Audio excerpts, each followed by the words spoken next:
अस्सलाम वालेकुम नाज़रीन, मैं हूं ज़ेड मलिक और आप देख रहे हैं प्रोग्राम न्यूज़ ज़ेड मलिक के साथ।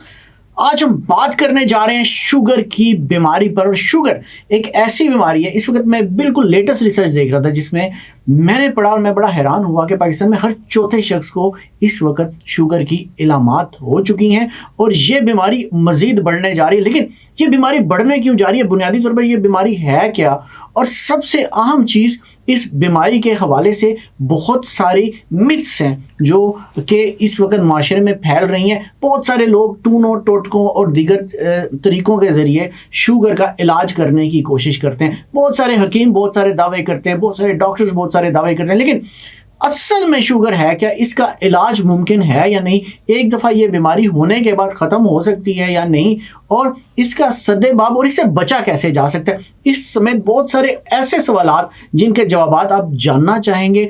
इसके लिए मैंने आज स्टूडियो में खुसूसी तौर पर मदऊ किया है। शुगर स्पेशलिस्ट हैं और बहुत ज़्यादा अरसा हो गया इन्हें शुगर के मरीज़ों को देखते हुए और शुगर के हवाले से इलाज के एक्सपर्ट माने जाते हैं। पाकिस्तान के में अगर हम देखें कि सबसे बड़े जो एक्सपर्ट हैं, जो डॉक्टर्स हैं शुगर के हवाले से, उनमें एक नाम डॉक्टर शाहिद नदीम साहब का भी 25 साल से ज़्यादा हो चुके हैं इनको शुगर पर काम करते हुए, रिसर्च करते हुए और शुगर का इलाज करते हुए। मैं आपको सबसे पहले तो स्टूडियो में खुश आमदीद कहता हूँ। डॉक्टर साहब, आप तशरीफ़ लाए हमारी रिक्वेस्ट पर। और सबसे पहले मैं आपसे पूछूंगा कि शुगर हो तो रही है लोगों को, लेकिन लोगों को पता नहीं चलता कि शुगर हमें हो रही है। पहले तो ये बताएं कि शुगर है क्या, ये बीमारी क्या है?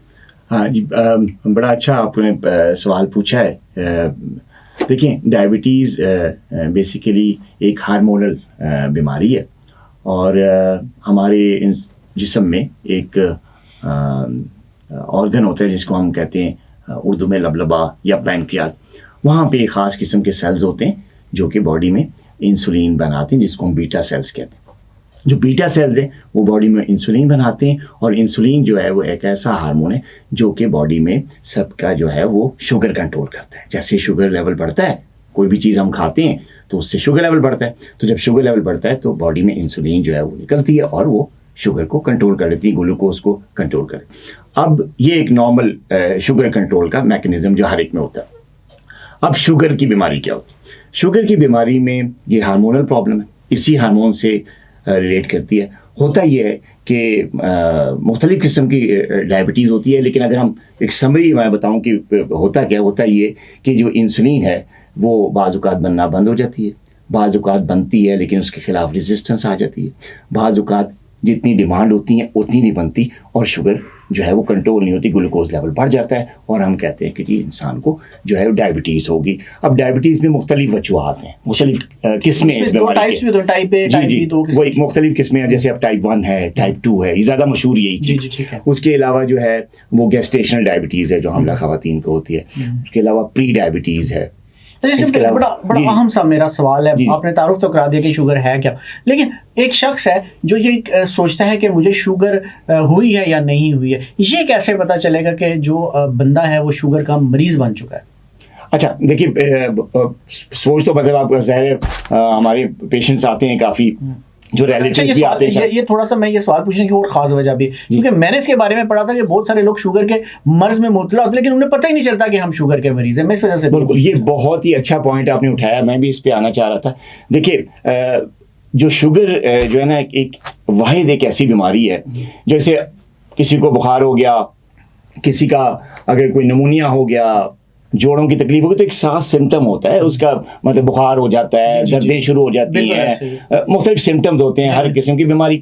लेकिन ये एक जो डायबिटीज़ है ये वाहिद ऐसी बीमारी है कि इसमें जो है वो बाज़-औक़ात इंसान के सिम्टम्स ही कोई नहीं आते, उसको अलामत कोई नहीं आती, यानी वो एक गलत फहमी का शिकार रहता है। वो समझता है मैं बिल्कुल हेल्दी हूँ, मैं बिल्कुल सेट हूँ और मुझ जैसा हेल्दी कोई नहीं है। लेकिन ओकेजनली जब उसको मतलब बाय चांस कहीं बाहर जाना चाह रहा है, वीज़ा लगाने के लिए मेडिकल हुआ तो वो टेस्ट हुआ तो पता चला वो इसको तो डायबिटीज़ है। कहते यार मेरे तो नहीं है, ये तो आपने टेस्ट गलत किया है, मैं तो डायबिटीज़ है ही नहीं भाई, मैं तो बिल्कुल फिट हूँ। वैसे ही ब्लड कैंप लगा हुआ है, कोई मेडिकल कैंप लगा हुआ है किसी जगह, सब टेस्ट कराए, उन्होंने कहा जी इसने कहा मैंने भी चेक करा लिया। चेक कराया, शुगर लेवल चेक हो वो बहुत हाई,